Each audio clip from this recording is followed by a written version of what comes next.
Bárbaro. Bueno, Espera, que digan de allá de las pantallitas, si se escucha. díganme de las pantallitas, ¿se escucha bien?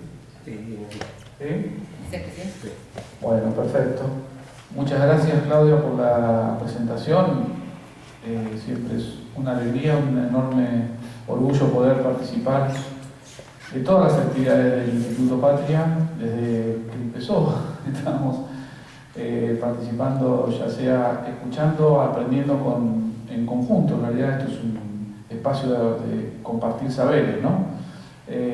Así siempre lo plantea Claudia y así debe ser. Pero sobre todo en un espacio como el Instituto Patria adquiere una significación mucho mayor, ¿no? Porque es una cuestión también de militancia ideológica, intelectual, política, para la acción, para el hacer, para pensarnos desde el hacer, como decía recién también Claudia, y no me voy a meter en ese debate porque me hubiera encantado para decir algunas cositas. Pero vamos a tenernos a lo propuesto por hoy.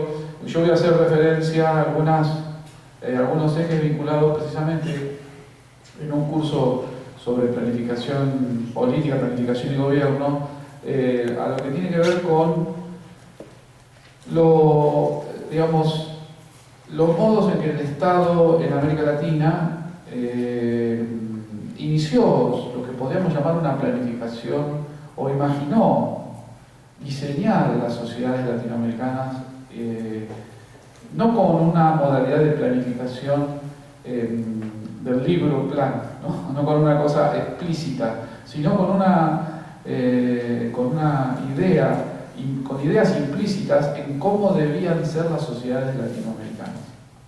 O sea, imaginar el futuro de las sociedades latinoamericanas desde un determinado lugar, que es lo que señalaba también muy bien Claudia, que es el lugar del cientificismo, ¿no? Del cientificismo positivista, que va a dar lugar a, en el caso de Europa Occidental, pero particularmente en el caso de América Latina, va a dar lugar a lo que se conoce como el darwinismo social en primera instancia, luego el higienismo como política de Estado y el normalismo también como política de Estado, sobre todo aplicada a la formación de maestros y maestras para la educación popular, ¿no? En el lenguaje sarmientino. Entonces, y algunas referencias obviamente a inicios del siglo XX y la aparición de algunos primeros esbozos de plan. Ahora vamos a hacer mención a esto, pero lo primero que yo quería señalar con respecto a esta mirada entonces es que si uno se posiciona en los inicios del siglo XIX, rápidamente pasemos por allí, para los padres fundadores y las madres fundadoras de nuestras naciones de América Latina, el imaginario de la sociedad a construir, si había algún plan, ¿no? Era factible llevarlo a cabo con la sociedad que estaba en América Latina. O sea, los Mariano Moreno, los Bolívar, los Sucre, los O'Higgins, los Artigas, las Juanas Azurduy, imaginaban sociedades a futuro. Cuando uno lee sus proclamas, sus textos, ¿no? Imaginaban una sociedad latinoamericana futura, constituida con los actores sociales, con los sujetos sociales, diríamos hoy, quienes habitaban la América Latina en ese momento, con el mundo mestizo, con el mundo afrodescendiente, con el mundo criollo, con el mundo que constituyó la colonia, ese mundo heterogéneo, ¿no? Diverso, pero que era propiamente nuestro, latinoamericano. Esto lo podemos ver en las proclamas de los y las libertadores y libertadoras, pero específicamente en un plan. Hay un primer plan. Si uno dice, ¿dónde está el primer plan de la historia argentina? El plan de operaciones de Mariano Moreno, de 1810. O sea, hay un tipo que dice, planifiquemos el futuro.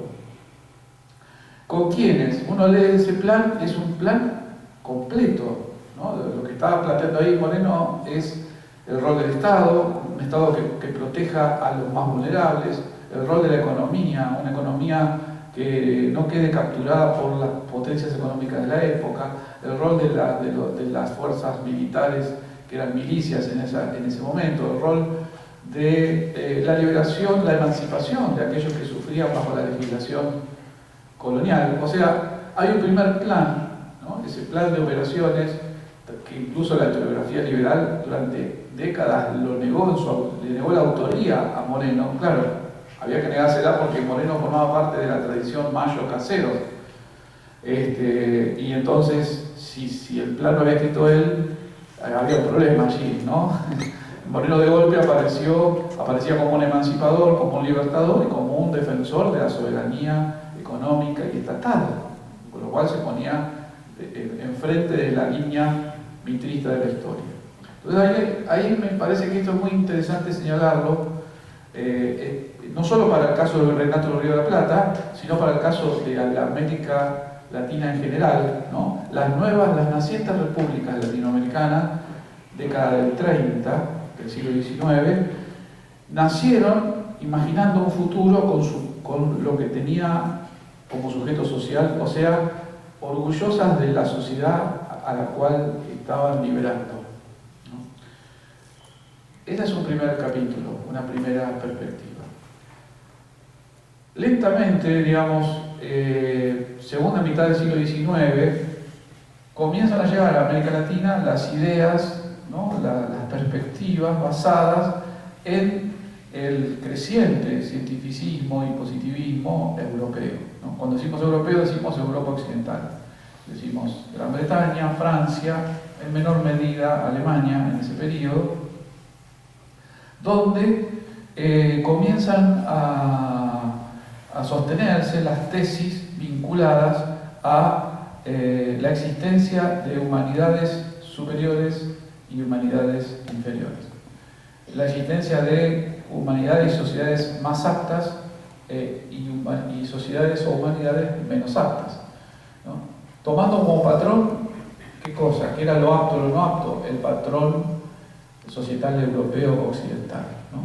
Esto lo comenzamos a ver no tanto en quienes, bueno, sí, lo comenzamos a ver en el caso de nuestro país, en un debate que no existió, pero que se ve cuando uno lo ve cuando coteja los textos, entre Manuel Dorrego y Esteban Echeverría.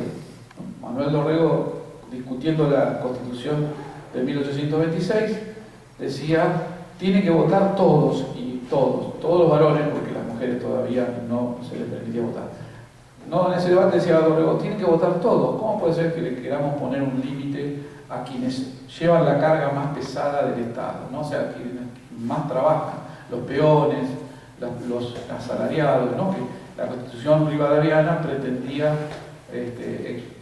expulsar de la capacidad de votar, dejando votar solamente a los propietarios y a quienes tenían la capacidad de leer y escribir, que eran el 2,5% real de la total de la población de lo que era en ese momento nuestro territorio. O sea, ahí había una definición de Dorrego para que entren todos y todas, diríamos hoy, ¿no? Mejor dicho, todos todavía. Frente a esto, Esteban Echeverría, ¿no? El autor del Dogma Socialista, 1837. En el Dogma Socialista, que es un plan de gobierno, no dice que es un plan, pero es un plan de gobierno porque es un plan que imagina cómo va a ser la Argentina, ¿no? Y allí en el Dogma Socialista, Esteban Echeverría, autor de otras obras maravillosas para entender la Argentina unitaria y conservadora de ese momento, Esteban Echeverría plantea que la sociedad futura la va a tener que construir la élite capacitada para conducir los asuntos del Estado, y que el resto de la población, de la que en ese momento era la Confederación Argentina, está tutelada por esa élite, y que solamente podrá dejar de ser tutelada de la élite cuando se la eduque, ¿no? O sea, entonces la élite iba a conducir los destinos de la patria hasta tanto la totalidad de la población fuera educada. Entonces, cuando todos fuéramos educados, pues recién allí podríamos dejar de estar tutelados y participar de la democracia. Esto lo dice así en ese texto, en ese libro de Dogma Socialista, pleno gobierno de Juan Manuel de Rosas, que respondía obviamente reuniéndose con los afrodescendientes, autorizando habilitando el carnaval, o sea, todo para el horror de esta mirada elitista sobre el deber ser o el no deber ser, o cuál era el sujeto democrático de la Argentina. Lo vamos a ver también, esta llegada de la línea eurocéntrica romántica que encabeza Echeverría, lo vamos a ver en Sarmiento, el famoso Facundo, ¿no? Y en otros textos más oscuros, menos dichosos para leer, como La mezcla de razas en América Latina, su último libro. Ahí Sarmiento también, que es un hombre que está planificando el futuro de la Argentina, dice, bueno, el futuro de la Argentina es sin los indígenas, sin los mestizos y sin los gauchos. O sea, sin el pueblo que había libertado a América del poder colonial español, ¿no? Esto aparece ahí claramente en el programa societal sarmientino. O sea que allí va para el Facundo en 1845, pero la mezcla de razas es del año 81, el año anterior a la muerte de Sarmiento. O sea que allí aparece una idea de planificar, va apareciendo la idea de planificar el futuro de la Argentina sin el pueblo argentino. O sea, esto es así, ¿no? Cuando uno lo lee con detenimiento. Ahora, eso todavía es un planteo romántico, ¿no? Todavía forma parte de un planteo del romanticismo europeo. Es, digamos, un eurocentrismo naif, ¿no? Lo que comienza a no ser tan naif a fines del siglo XIX es, y no solo en la Argentina, sino en América Latina, voy a hacer referencia a dos países, a tres con la Argentina. Lo que comienza a no ser naif es que comienza a imaginarse el futuro de América Latina, o de los países de América Latina, estoy hablando en 1870, 1880, 1890, se lo comienza a imaginar desde una lógica que pretende estar avalada por la ciencia, ¿no? Y entonces allí las cosas comienzan a pasar de un texto romántico que puede ser bellamente leído como el Dogma Socialista o el Facundo, a una acción del Estado basada en el saber científico. O sea, comienza a planificarse el futuro de los países de América Latina bajo la dirección o los lineamientos de saberes y planteos que se presumen científicos, que se presumen la ciencia de ese momento, ¿no? Y entonces allí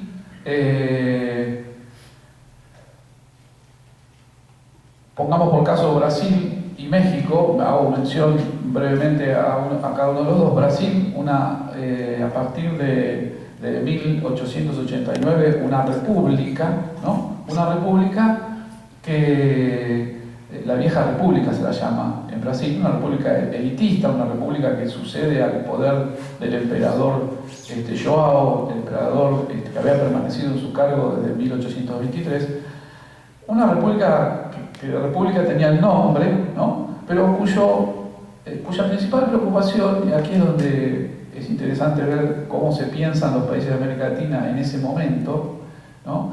Su principal preocupación era cuál es el sujeto social brasileño, cómo construir la nación brasileña, con quiénes sí y con quiénes no, ¿no? Y los científicos brasileños, los científicos sociales, los antropólogos, es el momento en que aparecen los antropólogos en América Latina, formados en la lógica eurocéntrica, partían de un preconcepto, ¿no? De un preconcepto incuestionado: la superioridad racial, física y moral de las poblaciones caucásicas de pura sangre, ¿no? Estoy citando un texto de Oda, una alienación mental y raza en Brasil, un texto de una socióloga brasileña. Se partían del preconcepto sobre la superioridad racial, física y moral de la población caucásica de pura sangre. Decir esto en el Brasil es dejar por fuera al 98% de la población brasileña. Pero ¿cómo se justificaba estas ideas cientificistas, ¿no? Que son positivistas y racistas, basadas no en la idea romántica, sino en el a priori científico, ¿no? La revista médica de Brasil, la principal revista médica de Brasil, del Colegio de Médicos del Río de Janeiro, o sea, la máxima expresión de la medicina brasileña de 1894, decía lo siguiente, por ejemplo: la concepción espiritualista de un alma de la misma naturaleza en todos los pueblos, teniendo como consecuencia una inteligencia de la misma capacidad en todas las razas, apenas variable en grado de cultura y pasible, por lo tanto, de alcanzar incluso los representantes de las razas inferiores el elevado grado de cultura mental de las razas superiores, es una concepción condenada en virtud de los conocimientos científicos modernos. O sea, la ciencia moderna brasileña, el Colegio de Medicina de la Nación brasileña, nos dice: no gastemos, digamos, polvo en el chimango. La superioridad racial y la inferioridad racial es un hecho demostrado científicamente. Por lo tanto, el Estado brasileño, cuando planifique qué hacer, va a planificar para lo que vale la pena, para la élite blanca de sangre pura, ¿no? Ahora, claro, ¿cuál es el problema? Todos podemos adivinar. El problema moral, obviamente, la desigualdad; hay un problema ético, el uso de la ciencia, pero hay un problema: ¿qué hacer con la población? El Estado argentino o el Estado chileno de 1870 a 1880 había tenido el mismo problema con las poblaciones originarias, que se decidió. Uno lee los mensajes de Roca o los mensajes en la legislatura en Chile sobre cómo se resolvió ese tema, ese problema, entre comillas. Bueno, se resolvió por el aniquilamiento de la mayoría de las poblaciones originarias. Pero allí estamos hablando todavía de poblaciones minoritarias. Ahora, ¿qué hacer en una nación como Brasil, donde la enorme mayoría de la población es indígena, mestiza sobre todo, y afrodescendiente en un 50%? ¿No? Bueno, ¿cómo hacer? Y allí aparece la ciencia nuevamente, ¿no? Aparece un antropólogo que se llamó Lacerda, el primer antropólogo director del Museo de Ciencias Naturales de Brasil, como los museos de ciencias naturales de esa época, el único invitado al Congreso Internacional sobre las Razas, que se hizo en Londres en 1911, no en la Alemania nazi, en Londres de 1911. Y entonces Lacerda, que era un hombre de un gran prestigio, una especie de, para que se entiendan, ¿no?, porque pensaban lo mismo, de ameguino del Brasil, dice: bueno, ¿qué es lo que hace? Un enorme estudio estadístico y concluye que en 100 años Brasil va a ser un país blanco, ¿no? Puntualmente, dice Lacerda, para el año 2012 los negros y los mestizos van a desaparecer de Brasil, naturalmente, porque son razas destinadas a desaparecer de la historia por la superioridad racial de los hombres y las mujeres blancas, ¿no? Bueno, y eso tuvo el sello del Museo de Historia, del Museo de Ciencias Naturales, de la mayor jerarquía científica del Brasil en ese momento. Basta cruzar la frontera para darse cuenta cómo la ciencia puede equivocarse, ¿no?, y anunciar futuros que nunca van a ocurrir, por suerte, ¿no? Pero también esos equívocos pueden generar políticas de Estado y planificaciones de Estado de enorme daño para el conjunto de la población. Bueno, esto es en el caso de Brasil. ¿Y qué se introduce con esta lógica? Algo que se va a introducir también en el caso de la Argentina con el higienismo de principios del siglo XX, ¿no? La idea de que la nación está enferma. Es una idea muy desplegada, ¿no? La nación brasileña, decía Lacerda, está enferma. ¿Qué es lo que la enferma? La enferma la existencia de razas inferiores. Entonces hay que curar a la nación. Esta idea de que la nación está enferma también la vamos a encontrar a principios del siglo XX en las miradas higienistas en la Argentina, no basadas tanto en la cuestión racial, que la élite pensaba resuelta con la inmigración, sino con lo que los médicos higienistas, Ramos Mejía, ingenieros, planteaban en el caso de la inmigración europea que llegaba a la Argentina y que generaba el hacinamiento en las grandes ciudades como Buenos Aires, Rosario o Córdoba, ¿no? Entonces allí el problema de la enfermedad de la nación no era una cuestión basada en las razas, sino que era basada en la pobreza y en la promiscuidad, ¿no? Y en el alcoholismo como expresiones de enfermedades incluso hereditarias, ¿no? O sea, se heredaban las características perversas de la aglomeración que había generado el proceso imigratorio. Ahí sí había un peligro. Si vamos al caso de México, en la misma época, en México lo gobernó Porfirio Díaz, un dictador entre 1874 y 1910. O sea, gobernó casi 40 años México y es el equivalente a la generación del 80. Lo que en nuestro país fue la generación del 80, que se fue, digamos, dividiendo el poder en sucesivos mandatos de diferentes presidentes. En México lo hizo un solo presidente, que fue Porfirio Díaz, y que tuvo como asesores de Estado a los que se denominaban a sí mismos los científicos. O sea, ellos mismos se autodenominaban los científicos, y que tenían una idea del México a futuro. ¿Cuál iba a ser el México a futuro? Estoy hablando del México antes de 1910. El México a futuro es un México donde el problema es, para los científicos, el indio. Otra vez nos encontramos con un país latinoamericano, en este caso México, en donde el problema a resolver, cómo planificar una nación a futuro, es la población indígena y la población mestiza. Claro, lo mismo que en el caso de Brasil. Si en México uno separa la población mestiza y la población indígena, ¿cuántos quedan? Queda el 2% de la población. O sea que el problema era otra vez el pueblo mexicano, ¿no? Esto es interesante señalarlo porque, bueno, ¿qué planteaban los científicos de México? No, simplemente que había que gobernar dejando de lado a esa población inhábil, incapaz, que era imposible transformar a los indígenas en un sujeto social moderno, que era imposible integrarlos a la lógica económica de la modernidad. En última instancia, que había todo un pueblo que era incapaz racialmente de sumarse a la construcción de un México moderno, ¿no? Ahora, lo interesante y lo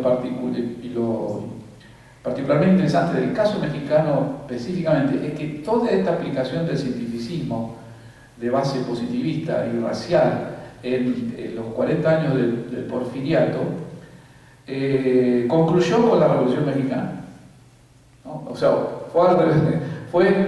la Revolución Mexicana comienza en 1910 y que es una revolución de planes, el plan de Ayala, ¿no? Se inicia con el plan de Ayala, de Pancho Villa y de Emiliano Zapata, y luego va a haber bastante diferentes planes, ¿no? No son planes libros, son planes de hacia dónde va la sociedad mexicana, y precisamente es muy interesante ver cómo la Revolución Mexicana trastoca esa lógica cientificista y positivista del Estado mexicano y constituye, sobre todo a partir de 1917, con la Constitución mexicana, un Estado que al menos discursivamente se basa precisamente en los principios opuestos al cientificismo mexicano, ¿no? Para la Revolución Mexicana, el que tiene que gobernar es el pueblo campesino.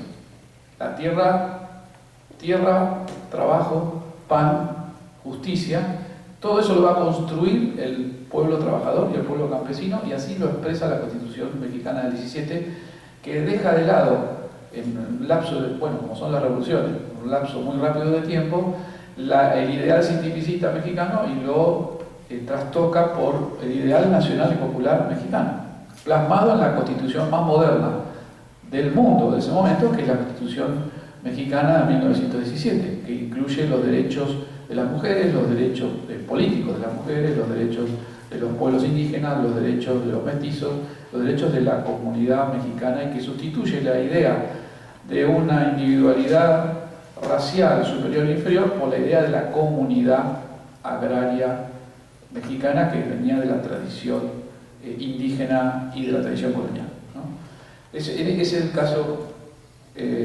¿no?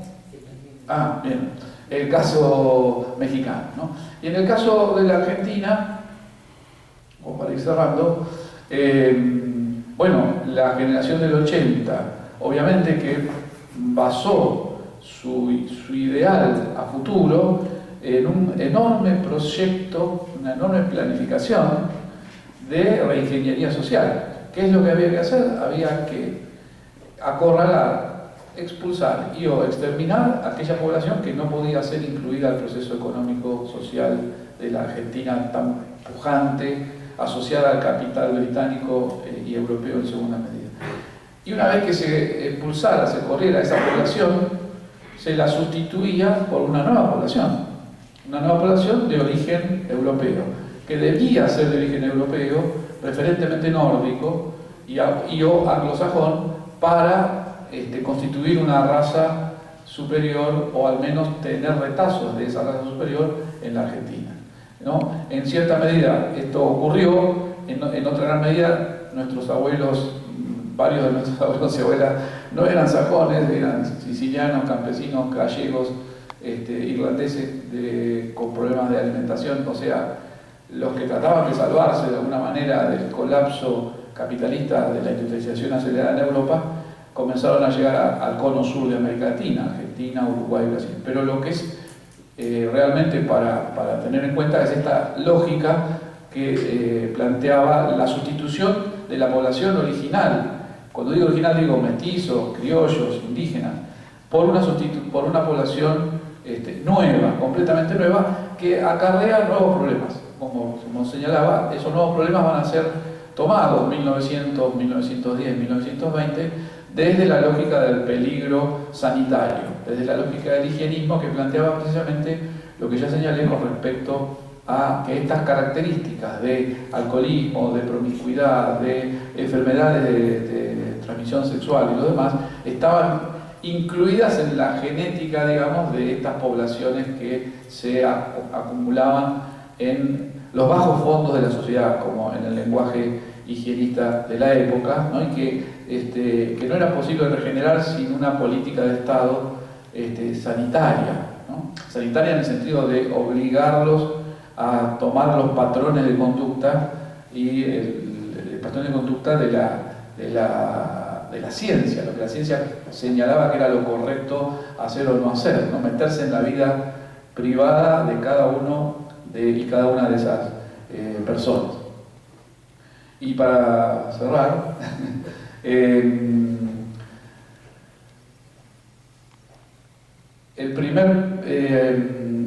para cerrar, digamos, no hubo planes económicos, no hubo planes en términos, ¿por qué no he mencionado, vamos a decirlo al revés, por qué no he mencionado planes económicos? Porque también como parte del aparato intelectual liberal y positivista, la economía quedaba fuera del horizonte de la ciencia. La economía de fines del siglo XIX, principio del XX, quedaba en manos del mercado.